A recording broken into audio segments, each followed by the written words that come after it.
Hello everyone, this is Riya Singh, the Senior Research Analyst for Currency. So let's look at what has happened in the Indian rupee so far. So Indian rupee is witnessing a little restrictive movement. It is hovering around the 80 levels, and I think the market is still looking for a signs of further intervention by the RBI.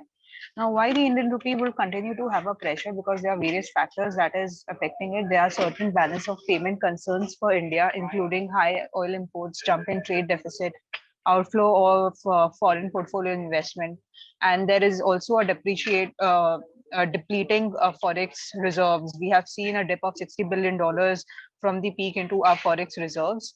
Apart from that, if you look at the current activity, now the RBI has tried a lot of uh, a lot of strategies in order to control the depreciating momentum, but so far nothing has helped. It has intervened into the forward market, into the spot market, into the future market as well.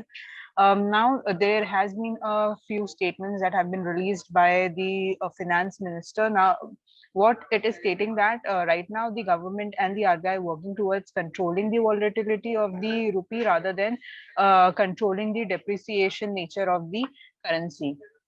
So I think going forward, the higher crude oil import and widening trade deficit will put a damper into the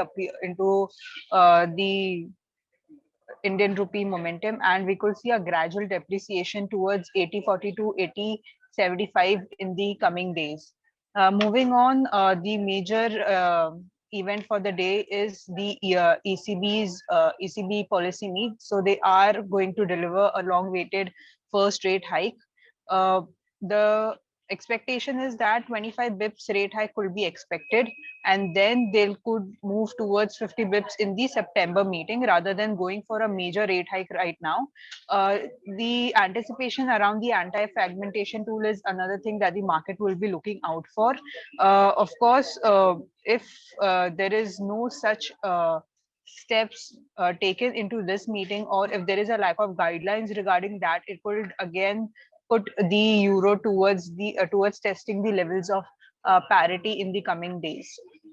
So these are the few events that are important as far as dollar is concerned. I think for dollar it has moved down, it has cooled off from the highs, and major role of from the Fed tightening that they'll be going for 100 bips has cooled off as well. So going forward, I think you could see some stabilization into the dollar index, and it could hover around 105, 106 levels. So these are some of the fundamental points that you could look out for. Major event is the ECB's policy meet, and what will be the guidelines with respect to the anti-fragmentation tool, because there's a lot of political unrest into the countries like Italy and so on. So major guidelines towards that. For strategies, I think for the USD INR, you can look out for a range of 80.16, 79.87. This is the range that it could trade on a shorter term. It will be in a consolidated nature. Other than that, you could go short with the JPY INR below the level of 57.60 for a target of 57.52, and you can keep a stop loss at around 57.75. You can also go short into the pound INR around the levels of 95.40 for a target of 95.20. Keep a strike SL at 95.60. So these are the few strategies that you can go forward with. A risky bet will be to go long into the Euro INR. Though it has Euro USD has come off a bit from the parity, but if there is no major guidelines, it will again dip. So it will be a very risky trade for to go long into the Euro INR.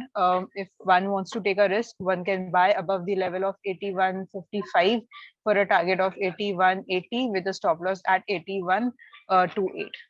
So these are the few strategies that one can go for. If you have any questions, you can put forward. Thank you everyone for listening and joining. Subscribe to our YouTube channel for in-depth interviews of India Inc. and press the bell icon so that you do not miss our updates.